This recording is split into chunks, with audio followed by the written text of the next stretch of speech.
Paz inverencial, buenas tardes para todos los hermanos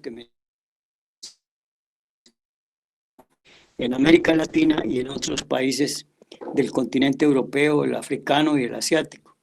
Vamos a continuar hoy tratando un tema que hemos desarrollado ya por diversas cátedras y que tiene que ver con una conferencia que el maestro realizó para una tercera cámara en la Ciudad de México, Distrito Federal, y que en esta conferencia del maestro, a diferencia de las demás conferencias, el maestro empieza diciendo lo siguiente: diversas escuelas de tipo pseudoesotérico enfatizan la idea descabellada de un yo doble. Al primero lo califican de yo superior y al segundo se le denomina yo inferior. Nosotros decimos que superior e inferior son dos secciones de una misma cosa. Mucho se ha hablado sobre el alter ego y hasta se le alaba y se le deidifica, considerándosele divino. En nombre de la verdad, se hace indispensable decir que yo superior e inferior son dos aspectos del mismo ego y que por lo tanto alabar al primero y subestimar al segundo resulta fuera de toda duda algo incongruente. Como pueden ver ustedes en esa cátedra, como la inicia el maestro, lo que él está diciéndonos claramente es que la humanidad se conforma, se contenta con tener un yo y darle a ese yo un valor doble. Y eso es completamente falso y equivocado. Y luego nos dice el maestro que nosotros nacemos y hacemos una diferenciación correcta entre lo que es el yo y lo que es el ser. Eso sí que es importante que lo tengamos bien presente, porque la gran mayoría de las personas siempre hablan de su ser, y de ese ser que ellos están hablando es del falso sentimiento del ego, que aparece como si fuera verdaderamente el ser. Podría objetársenos que tal diferenciación no es más que otro concepto emitido por el intelecto, dice el maestro. Nosotros no nos basamos en experiencias propias directas. Conocemos muy bien las diversas formas de intelectualización que existen y que ustedes tienen sus escapatorias. El deseo de hacer resaltar todo lo que tenga sabor a ego. Es claro que el ego no tiene ganas de morir y que quiere continuar en alguna forma exquisitamente sutil, sino en las formas densas y groseras. A nadie le puede gustar ver su querido ego, yo, reducido a polvareda cósmica. Así porque sí, porque un fulano cualquiera lo dijo en una conferencia, en una sala de conferencias. Es apenas normal que el ego no tenga ganas de morir y que busque filosofías consoladoras, que le prometan un rinconcito en el cielo, un puesto en los altares o un más allá lleno de infinita felicidad. Vean ustedes cómo el maestro hace esta introducción de esta cátedra. Pero a diferencia de las otras cátedras donde él al final pide a las gentes que pregunten, en esta cátedra empiezan preguntando. Aquí dice el maestro, es necesario que comprendamos que todo en este mundo donde vivimos pasa, las ideas pasan, las personas y las cosas pasan. Lo único estable y permanente es el ser. Y entonces empiezan haciéndole preguntas y le dicen la primera: maestro, ¿de qué sustancia están hechos los agregados psíquicos? Y él responde explicando muy claro que los agregados psíquicos que están constituidos o se forman con la sustancia mental. O sea, dice el maestro aquí muy concretamente, la mente, el manas, la sustancia mental, está desprovista de individualidad. Posee diversas formas. Se halla constituida en forma de agregados psíquicos, los cuales no son desconocidos por el budismo esotérico. Dice, óigase bien, todos esos múltiples yoes pendencieros y gritones, que en su conjunto forman el mí mismo, están constituidos por sustancia mental, más o menos condensada. Vean ustedes que aquí nos da un dato muy importante el maestro. Nos dice de qué sustancias están hechos los egos y nos explica cómo es que ellos se forman de la misma sustancia mental. Hemos venido diciendo hace muchos años que la mayoría de los estudiantes gnósticos nos formamos con la idea de que el ego estaba en la mente, pero no sabíamos realmente cómo era ese estar del ego en la mente. Y lo que tenemos bien claro es que el ego, de acuerdo a lo que explica el maestro, se constituye o está constituido por formas mentales. La sustancia mental le da la forma al ego. Por eso el ego no puede ser visto por los ojos físicos, ni puede ser sentido así como tan fácilmente. Por eso tenemos que hacer un trabajo muy importante para irnos concientizando de que los agregados psicológicos, como no lo explica el maestro, son personas que habitan en nuestra mente cósmica y nuestra mente individual, perdón, en nuestra mente personal.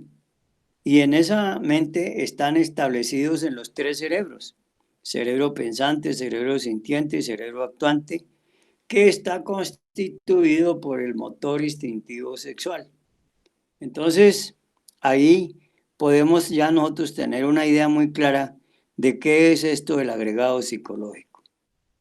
Luego en la penúltima o en la última pregunta que le hacen, dicen lo siguiente: maestro, ¿cuál es el procedimiento para liberarse de los defectos? Y aquí entonces iniciamos la cátedra, hermanos, con el maestro. Y él nos dice lo siguiente: es urgente e inaplazable analizar y aniquilar el ego en forma voluntaria y consciente. Ya explicamos esto en todas las cátedras, pero hay que recalcar que usted no puede hacer un trabajo psicológico si usted no tiene voluntad para hacerlo, y mucho menos si no toma conciencia de qué es lo que va a hacer frente al agregado psicológico. Bueno, eso todo lo hemos explicado y el maestro nos enseña aquí dos cosas fundamentales. Nos habla de la comprensión creadora, que tenemos que aplicarla para llegar a comprender al ego, y nos habla del hondo significado del agregado psicológico. Pero también nos dice que no basta eso, que hay que eliminar al agregado psicológico. Y entonces eso ya implica, como todos bien sabemos, un proceso que se inicia con el descubrir el ego, con capturar el ego. Después de capturado, entonces viene lo que el maestro nos invita a que hagamos una autoanálisis o un análisis muy profundo sobre los agregados, tomando en cuenta, obviamente, la lógica y la razón a través de la confrontación lógica. Y después nos dice que tenemos que hacer una autorreflexión evidente e íntima del ser. Eso todo nos lo explica muy bien el maestro, y nosotros ya a estas alturas eso lo deberíamos tener claro, que nosotros solo podemos avanzar en la medida en que podamos comprender estos procesos. No es tan fácil, hermanos, no es tan fácil. Y les digo que no es fácil por la propia experiencia que en mi caso he tenido cuando he buscado por todos los medios la manera de eliminar agregados psicológicos. Y entonces uno piensa que el agregado psicológico lo elimina cuando ya dice que está listo porque ya vio y conoció al ego y se llevárselo a la Madre Bendita. Y resulta que eso no es así, hermanos, eso tiene un proceso. Eso no es tan facilito. Si eso fuera así nomás, imagínense ustedes cuántos maestros de la Logia Blanca habrían en este plano físico. Lamentablemente, el trabajo psicológico es arduo, es difícil, debe ser permanente, debe ser constante, debe ser sincero, debe ser honesto. Debemos practicarlo. No es fácil enfrentarnos a la ira, enfrentarnos al orgullo, enfrentarnos a la mentira, enfrentarnos al miedo, enfrentarnos a la lujuria, enfrentarnos a la pereza. Nada de eso es fácil. Uno intelectualmente ve eso muy fácil y lo puede enumerar con mucha facilidad. Pero eso de enumerar es muy diferente, allá enfrentarse a trabajar dentro de uno mismo, porque normalmente nosotros hacemos unos buenos trabajos con los demás, pero con nosotros mismos somos muy malitos para trabajar. Mm, Como dijera el maestro Samael, somos malos obreros del Padre, pésimos obreros. No construimos nuestro templo interior, no construimos nuestros cuerpos, no eliminamos el agregado, no le servimos a la humanidad. En una palabra, no estamos cumpliendo con el quinto evangelio. Saquen ustedes pues cuentas y verán que es verdad. Después de que el maestro nos habla de todas estas cosas, nos empieza a invitar a que reflexionemos sobre cosas tan importantes como aquella de que debemos nosotros saber nosotros que tenemos dentro de sí mismos eso que se llama ego, es decir, si no nos hacemos conscientes de que dentro de nosotros viven todos esos agregados psicológicos, la pregunta es, ¿en qué vamos a trabajar? ¿Y para quién vamos a trabajar? No habría ninguna sensatez en eso. Nos agrega además que el maestro que dentro se encuentra también embotellada la esencia dentro de nosotros y que necesitamos disolver ese yo o esos yoes. Es indispensable si de verdad nosotros queremos trabajar sobre sí mismos. Eso es lo que nos dice el maestro muy encarecidamente. Y luego nos invita y nos dice que el yo psicológico hay que desintegrarlo fundamentalmente. A medida que los agregados psíquicos se van desintegrando, vamos adquiriendo un porcentaje de conciencia. Vean ustedes qué interesante, ¿no? Y esa conciencia es la esencia liberada, la que hemos liberado. Dice que es incuestionable cuando el yo psicológico muere, resplandece la esencia. Ella nos confiere belleza y la verdadera felicidad. Y los poderes de que ella es poseedora. De esto es muy difícil, porque nosotros nos preocupamos más por despertar los poderes inferiores, como lo llama el maestro, los síes inferiores, y no queremos despertar los síes superiores. ¿Y cuáles son los síes inferiores? Pues todo eso que hemos venido aprendiendo desde que entramos en esta enseñanza, leyendo los libros, sobre que qué bonito manejar los elementales de la naturaleza, que qué bonito desarrollar la telepatía, la cantidad de cosas que tenemos como poderes, que qué bonito es desarrollar los chakras, para con los chakras hacer cosas muy especiales. Nosotros sabemos que ese desarrollo de los chakras, que ese proceso de trabajar con la madre naturaleza y todo lo demás, eso es bonito, hermanos. Y podríamos trabajar toda nuestra vida en eso. Incluso haciendo el bien a muchos hermanos con la curación y sanación de sus enfermedades, con la medicina natural y la elementoterapia. Pero hay que decirlo claramente, eso no elimina agregados psicológicos. Y mientras no eliminemos agregados psicológicos, estaremos planillados para ir a parar a los abismos atómicos. Ahí no hay salvación. Ahí no es jueque ni nada de esas cosas. De manera que por eso es necesario que trabajemos muy seriamente sobre esto. Dice el maestro que el mamífero intelectual no posee una individualidad definida.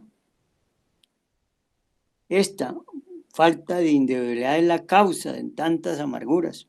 Como no tenemos individualidad, entonces todos esos elementos subjetivos que cargamos dentro se convierten en su momento y en su instante en manipuladores de esta máquina humana y nos ponen a hacer lo que ellos quieren. El maestro pone ejemplos de una persona que se despierta un domingo y al despertarse lo primero que el ego le dice es pida y lea la prensa. Otro le dice, no, tómese un tinto, un cafecito. El otro le dice, no, que café ni que nada, usted tome la bicicleta y vaya a andar en bicicleta. Otro le dice, no, señor, usted tiene que irse a trotar. Y otro le dice, no, señor, siéntese a desayunar, que es lo más importante. Total, miren ustedes, si enumeramos ahí intelectualmente todas esas cosas, ¿en cuántas situaciones nos pone el ego a nosotros a razonar y a manejar la razón y la lógica como si fueran la solución de nuestras cosas? Así que eso es muy complicado, estimados hermanos, y tenemos que aprenderlo a manejar. Nos dice además el maestro que el pobre animal intelectual es semejante a una casa en desorden, en donde en vez de un amo existen muchos criados que quieren siempre mandar y hacer lo que se les venga en gana.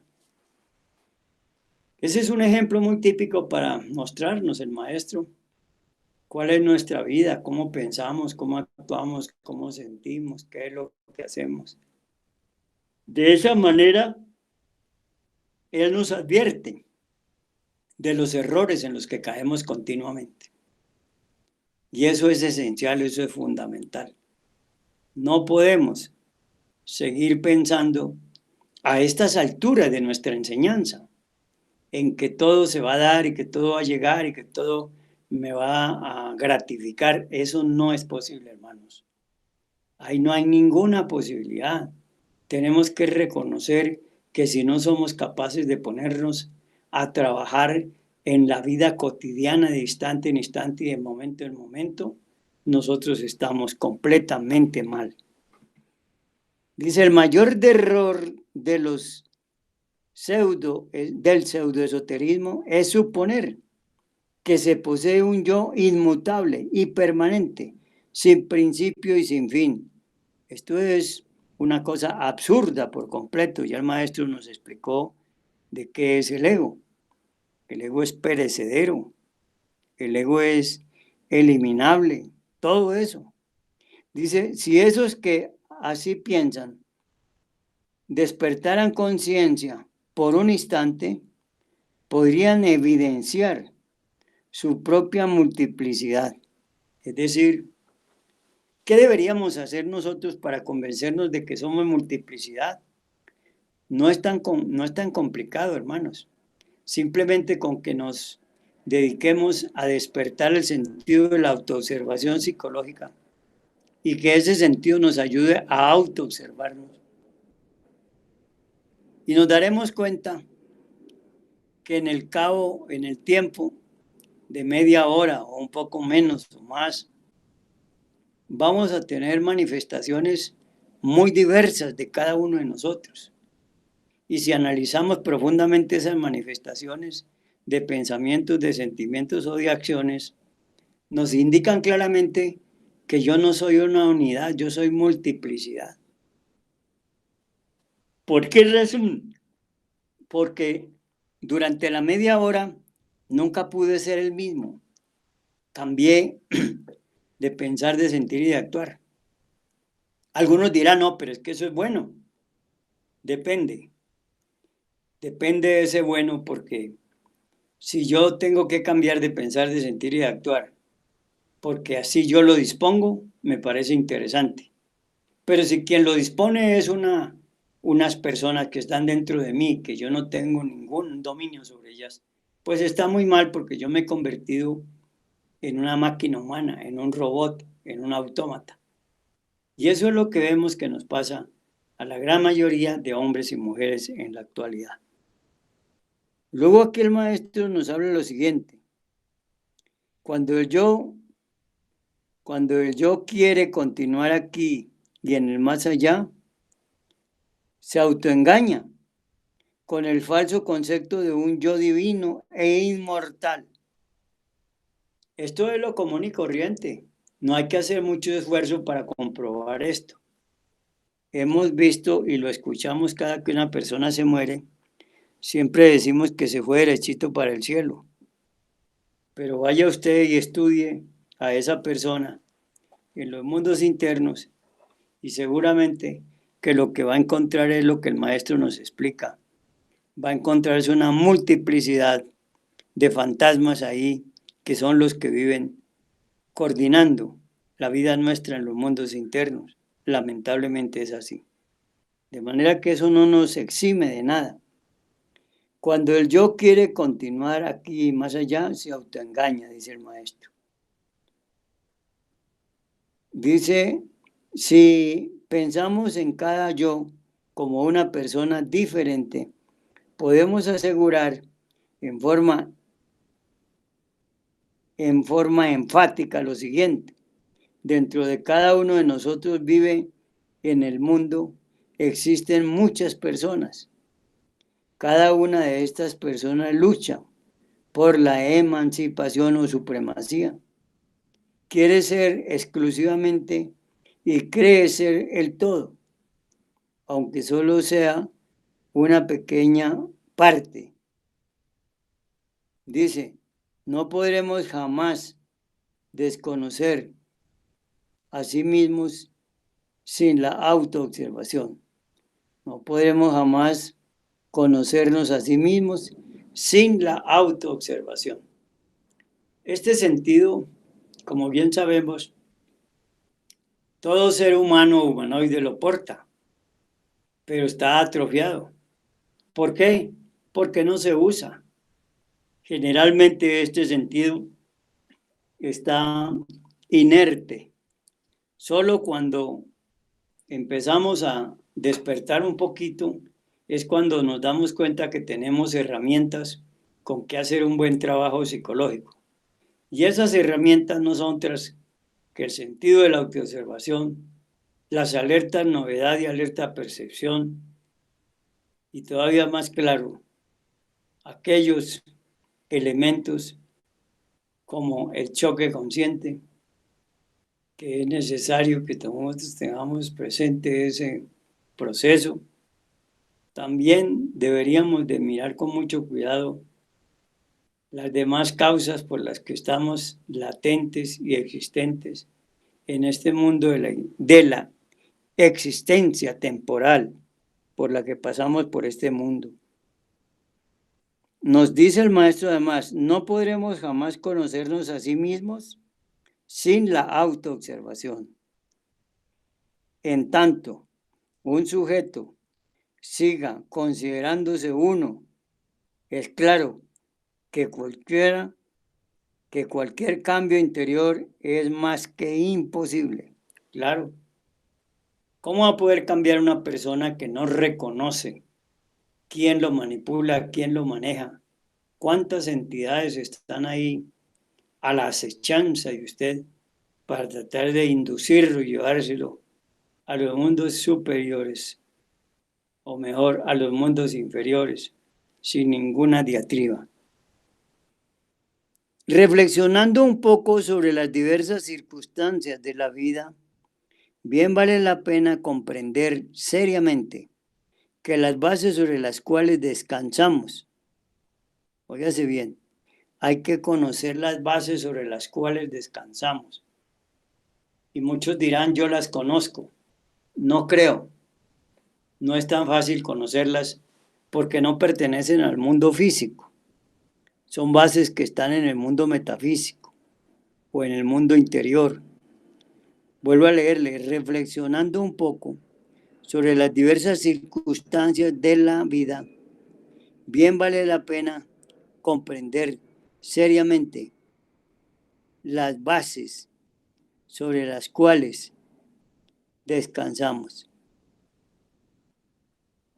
Ahí tienen ustedes un llamado del maestro Samael que nos hace para que nosotros podamos de alguna manera hacer un buen trabajo, dedicarnos a trabajar seriamente y honestamente. De lo contrario, nosotros vamos a perder el tiempo miserablemente. Y eso es demasiado grave, hermanos, demasiado grave. Dice, uno se asombra ante el espectáculo de un incendio. Entonces las personas desesperadas se apoderan de las cosas más inverosímiles.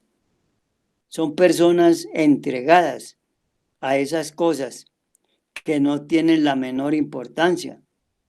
Y esto equivale a estar en estado de absoluta inconsciencia, absoluta inconsciencia. ¿Cuánta gente en una inundación, en un incendio, en una catástrofe natural, no se les ocurre salvar su cuerpo, sino que empiezan a batallar a ver qué más cosas se pueden llevar? Y eso es muy grave, porque eso es simplemente es demostrar el apego que tengo hacia las cosas, hacia los objetos, hacia los animales, hacia las personas mismas, en fin, etcétera, etcétera. Entonces, es fundamental, hermanos, que tengamos en cuenta el sentido de la autoobservación psicológica. Nos dice el maestro que a medida que uno trabaja sobre sí mismo, va comprendiendo cada vez más y más la necesidad de eliminar radicalmente de su naturaleza interior todo eso que nos hace abominables. Cuesta trabajo. Yo veo que cuesta trabajo que nosotros reconozcamos que tenemos seres que nos vuelven, entidades mejor, que nos vuelven abominables, feos, perversos, terribles. Pero nosotros eso no lo tomamos en cuenta. Y todo lo contrario. Lo que queremos y lo que buscamos es sencillamente andar con mucho cuidado para no caer en esos atrapamientos que nos hacen los agregados y que nos ponen indubitablemente a caminar de tal manera que lo único que vamos logrando es volvernos más densos en el pensar, en el sentir y en el actuar. De esa manera vamos perdiendo mucho terreno. Y llega el momento en que ya no somos capaces de reaccionar, porque es tan pesada la carga que no podemos con ella. Nos agrega aquí el maestro lo siguiente, que son las peores circunstancias de la vida, las situaciones más críticas, los hechos más difíciles, los más propicios para el autodescubrimiento íntimo. Si uno, en vez de perder la cabeza, identificarse, se fascina con las cosas de la vida, se acordase de sí mismo, descubriría con asombro ciertos yoes de los cuales jamás tuvo ni la más mínima idea o sospecha. Para esto se necesita ser serios, se necesita ser responsables, cosa que nosotros podamos dedicarnos a vigilar nuestros 3 cerebros, porque hay que vigilarlos. ¿Y tenemos con qué? Sí, señor. Tenemos la división de la atención consciente, que se divide en observador, observado y vigilante. Pero tenemos además las alertas, novedad y percepción. Tenemos el choque consciente. Tenemos nada más ni nada menos que el sentido de la autoobservación psicológica.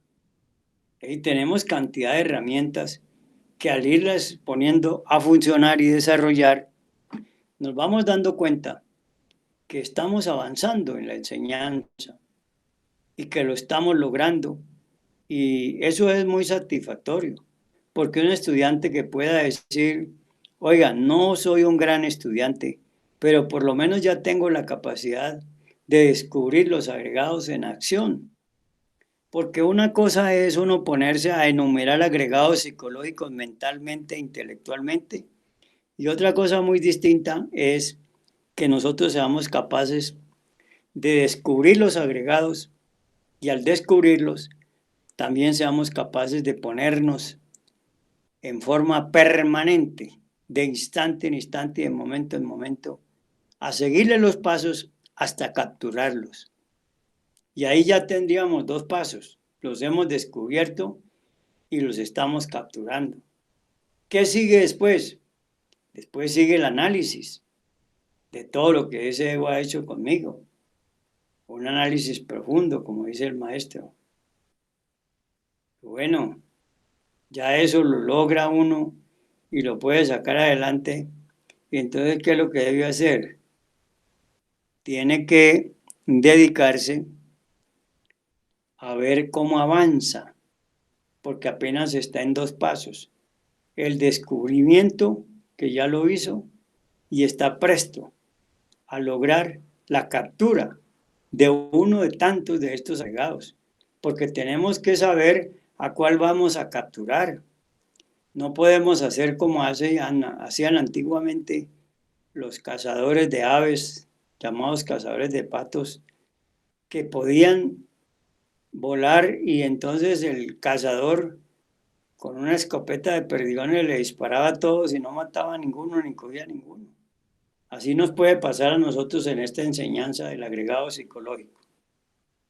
Podemos perfectamente creer que los tenemos a la mano y resulta que no tenemos nada. Hay que agarrarlos, hay que capturarlos. Para de una vez capturados y agregados, pues ponerlos, como se dice, ya en la segunda instancia, que es la confrontación lógica, porque ya tuvimos que haberle hecho el análisis extenso, profundo, reflexivo, y luego viene la confrontación lógica, y después de esa confrontación lógica aparece entre nosotros diríamos, las personas que obviamente tienen que hacer este trabajo, pero que tienen que hacerlo con honestidad. Así que ahí vemos pues esa parte, lo interesante que suena, distinguidos hermanos, que no se puede hacer nada si no se logra el trabajo como debe ser. Hay una parte en la que el maestro nos dice lo siguiente. Vean ustedes, ¿cuántas veces creemos estar amando y lo que sucede es que otro yo, dentro de nosotros mismos, lleno de lujuria, utiliza el centro del corazón? Esto es duro, pero es una verdad. Todos nosotros decimos que amamos al sexo opuesto cuando tenemos la oportunidad de manifestarlo. Pero, ¿será verdad que sí amamos? ¿O será verdad que estamos cayendo en la trampa del ego que con su falso sentimiento nos muestra que amamos cuando lo que estamos viviendo es un deseo y una lujuria terrible del agregado que estamos tratando en el momento? Así que eso no es fácil, hermanos. No es conveniente que nosotros nos disimulemos y que dejemos las cosas como quien dice, ahí van pasando poco a poco y yo le voy haciendo poco a poco. No, esto exige dedicación, esto exige seriedad, esto exige trabajo, trabajo psicológico. Y nos explica el maestro aquí lo siguiente, que es muy importante que lo entendamos para un futuro que lo aprendamos a manejar. El sentido de la autoobservación íntima se encuentra atrofiado. Óigase bien, el sentido de la autoobservación íntima se encuentra atrofiado en todo ser humano, autoobservándose de momento en momento, tal como se desarrolla en forma progresiva a medida que el sentido de la autoobservación prosiga su desarrollo radiante mediante el uso continuo. Nos iremos haciendo cada vez más capaces de percibir en forma directa aquellos yoes. Óigase bien. El uso del sentido de la autoobservación es el que me va a llevar a que yo pueda percibir esos yoes que el maestro aquí nos está informando, a percibir en forma directa aquellos yoes sobre los cuales jamás tuvimos dato alguno, véanse ustedes, relacionado con su existencia. Es decir, son agregados que nosotros ni remotamente sospechamos que los tenemos, pero que ahí están. Y descubrimos que cada uno de ellos tiene características psicológicas inconfundibles, mediante las cuales aprendemos, atrapamos intuitivamente su naturaleza íntima. Vea todo lo que nos ayuda a ese sentido, el sentido de la autoobservación psicológica. Si nosotros fuésemos como más continuos y más dedicados, con más juicio, con más serenidad, con más constancia, pues les digo a ustedes que esto sería formidable. ¿Por qué razón? Porque nosotros tendríamos la oportunidad de ejercitarnos tanto en este proceso que llega un momento en que ya el sentido de la autoobservación psicológica por sí mismo empieza a ayudarnos porque ya se desarrolló y entonces él mismo empieza a hacer el trabajo y nos va dando los datos. Vean ustedes qué cosa tan interesante. Así que prestémosle la mayor atención a esta parte para que la entendamos bien. Aquí hay otra parte que vale la pena que ustedes la tomen presente. Se trata precisamente de definir claramente sobre los aspectos de percibir en forma directa esos agregados, esos yoes. Así que dice el maestro que haciendo cada vez más capaces de percibir en forma directa aquellos yoes sobre los cuales jamás tuvimos dato alguno. Vean ustedes qué interesante. Reflexionando con su existencia o relacionado con su existencia. Y descubrimos que cada uno de esos yoes tiene características psicológicas inconfundibles, mediante las cuales los podemos aprender, es decir, atrapar. Los atrapamos intuitivamente. Vean ustedes, intuitivamente su naturaleza íntima. ¿Qué quiere decir esto? Que ya vamos, como ya los percibimos, los hemos descubierto y los tenemos capturados, ya podemos perfectamente analizar el proceso integral de ese agregado. ¿Cuáles son las satisfacciones que nos proporciona? ¿Cuáles son los gustos que nos manifiesta? ¿Cuáles son las ideas que nos trae espontáneamente? Todo eso, si lo analizamos con verdadero sentido del trabajo psicológico, pues créanme que avanzaríamos muchísimo. Miren lo siguiente. En esta otra parte el maestro nos dice algo que debemos de tomar en cuenta. Dice, en principio, el esoterista no sabe por dónde empieza. Claro, uno estudia esta enseñanza y le parece formidable y le parece estupenda, pero esta enseñanza que nos parece formidable y estupenda, no sabemos por dónde vamos, es que vamos a caminar con ella, porque eso es como cuando a usted le dicen, aquí le tengo estas herramientas, haga el trabajo. ¿Y dónde lo va a hacer? ¿En qué parte? ¿Con quién o con quiénes? Entonces, allí es donde está el asunto de que nosotros tenemos que tener claridad sobre eso, para que no nos dejemos engañar, porque tenemos que aprender al ego. Y como dice el maestro en su etapa final, tenemos que llevarlo al cadalso. Pero antes de eso hay que comprenderlo, comprender su hondo significado. Imagínense ustedes todo lo que hay que hacer.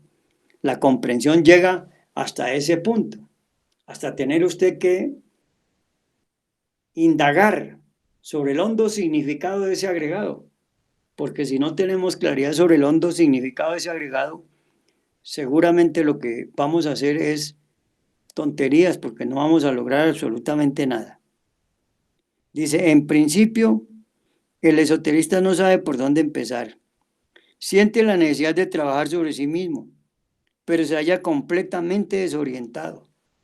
Yo creo que eso es lo que ha pasado en las filas gnósticas durante más de 40 años. ¿Cuántos hermanos no han aguantado el trabajo y se han retirado de la enseñanza? Quizás decepcionados, pero ellos se retiran decepcionados, pero no es la doctrina lo que nos debería decepcionar. Cada uno de los que se retira debía de mirar que la decepción es propiamente de los mismos agregados, que como los agregados no pudieron quitarle el impulso de trabajo que tiene, entonces lo van eliminando y le van mostrando que eso no tiene ninguna, digamos, ningún fin, que eso no va para ninguna parte, que eso los agregados no hay que eliminarlos, los agregados hay que aislarlos, hay que controlarlos, y eso no es cierto, eso no es una realidad, eso es una mentira y de las más grandes, porque ningún agregado psicológico se va a dejar eliminar así porque así. Ya no lo dijo aquí anteriormente el maestro.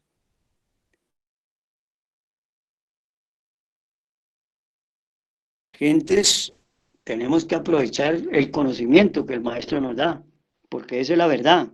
Sobre eso tenemos que trabajar.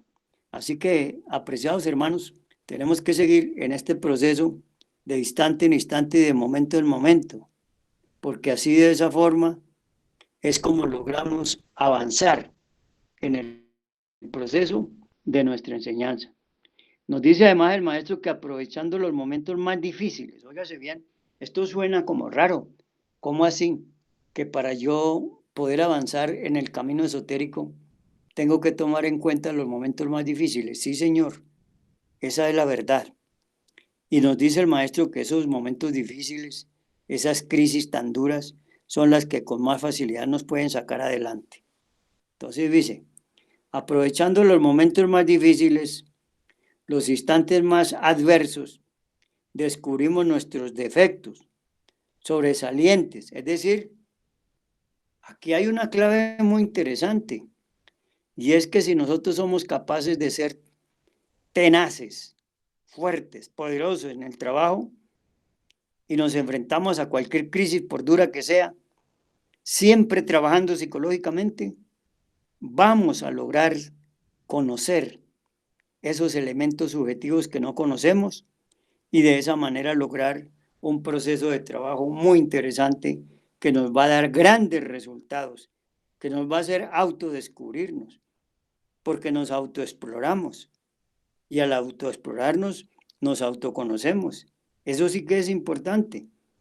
Dice, aprovechando los momentos más difíciles, los instantes más adversos, descubrimos nuestros defectos sobresalientes y que debemos desintegrar urgentemente. Hemos venido hablando en otras cátedras como los yoes causas, como el Cristo íntimo, como el Cristo interior, como el difícil camino, etcétera, etcétera. Y al hablar sobre esos temas, nos hemos encontrado con que el maestro nos da unas claves perfectas para poder enfrentar estos demonios que están escondidos, como dicen popularmente, detrás de bambalinas. Así es como ellos se esconden, para que usted no les pueda hacer daño. Y entonces le forman unas circunstancias difíciles, crisis terribles. Y entonces usted, en vez de trabajar y aprovechar esas crisis, renuncia a la enseñanza y se entrega a esos agregados que usted no fue capaz de descubrir para que los pudiera enfrentar en forma terrible. Porque son muy sobresalientes esos agregados y hay que desintegrarlos. Antes de acostarnos conviene que examinemos los hechos ocurridos en el día. Óigase bien.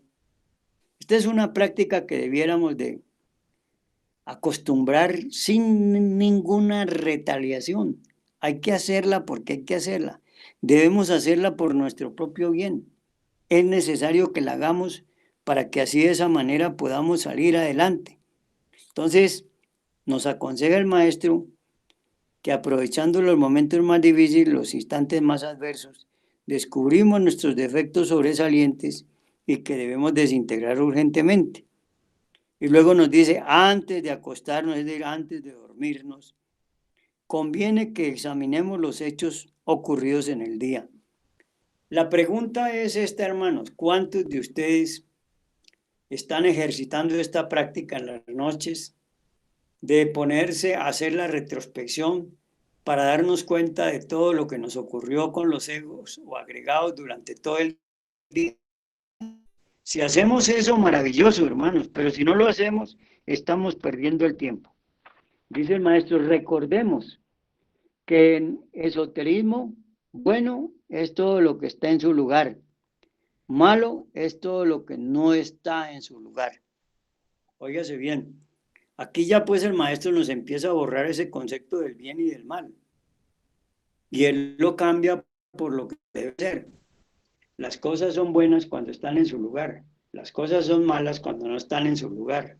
De esa manera podemos nosotros calificar muy bien nuestros hechos, nuestros actos del día. Y así de esa manera podemos avanzar mejor. Vean ustedes.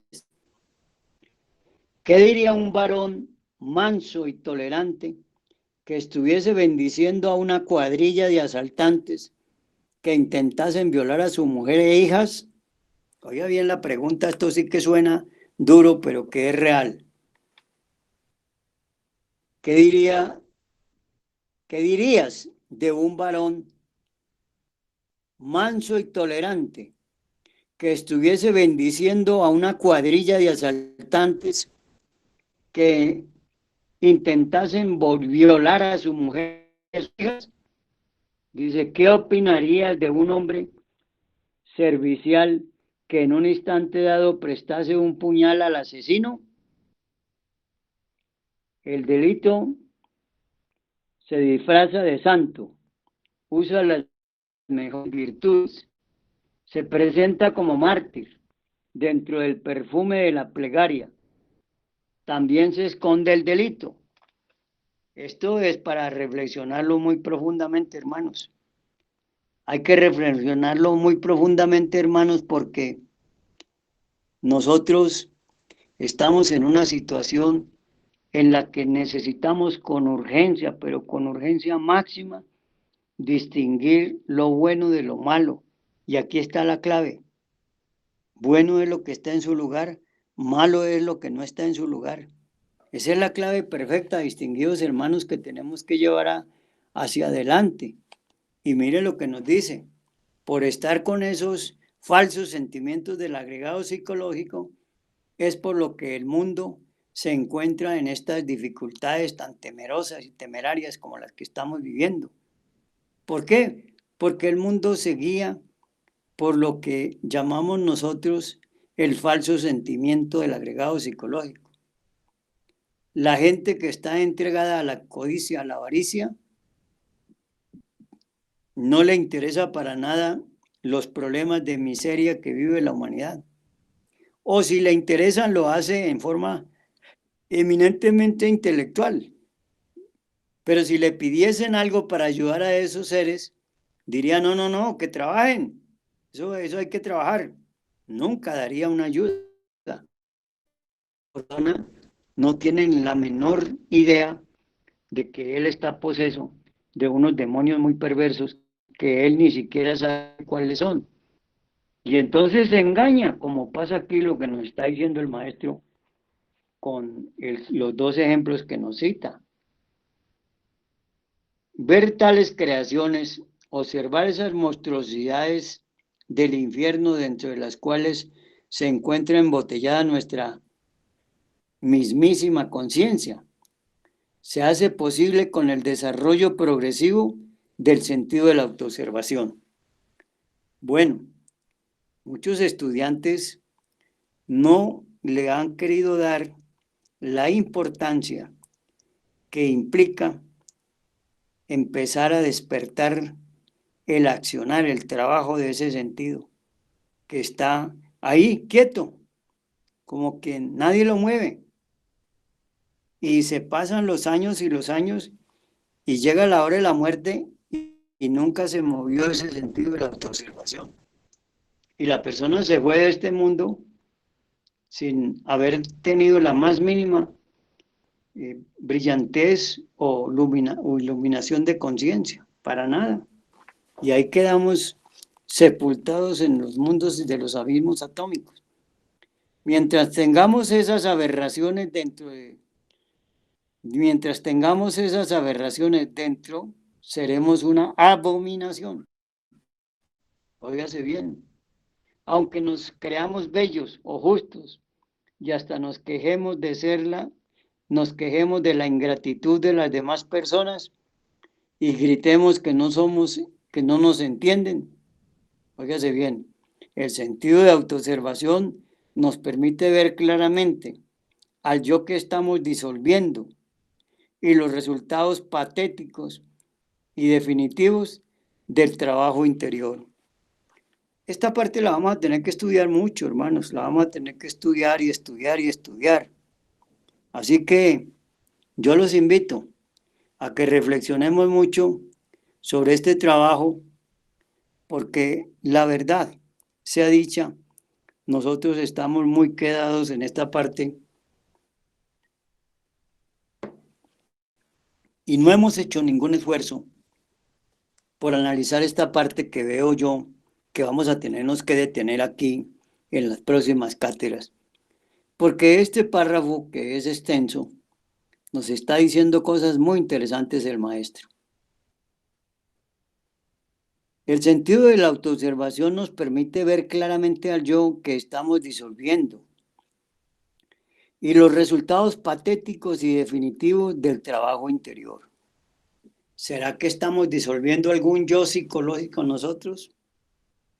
Vale la pena, hermanos, que ustedes que me escuchan se pongan la mano en su corazón y digan, oiga, yo sí estoy disolviendo algún agregado, o por lo menos ya lo descubrí en acción. Óigase bien, en acción.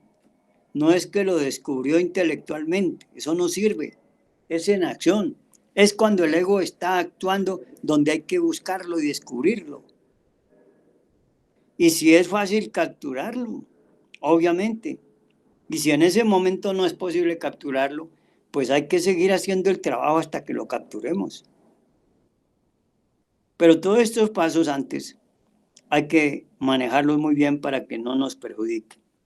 Distinguidos hermanos, hemos pues concluido hoy esta cátedra y les agradecemos a todos los hermanos que han tenido la suficiente paciencia para oírnos, a pesar de que por razones técnicas tuvimos que empezar un poco retrasados en la cátedra de hoy, pero que por fortuna nuestros hermanos Wilmar y Lady han recuperado el sistema y estamos trabajando ya muy bien y seguiremos obviamente manejando estas cátedras muy bien.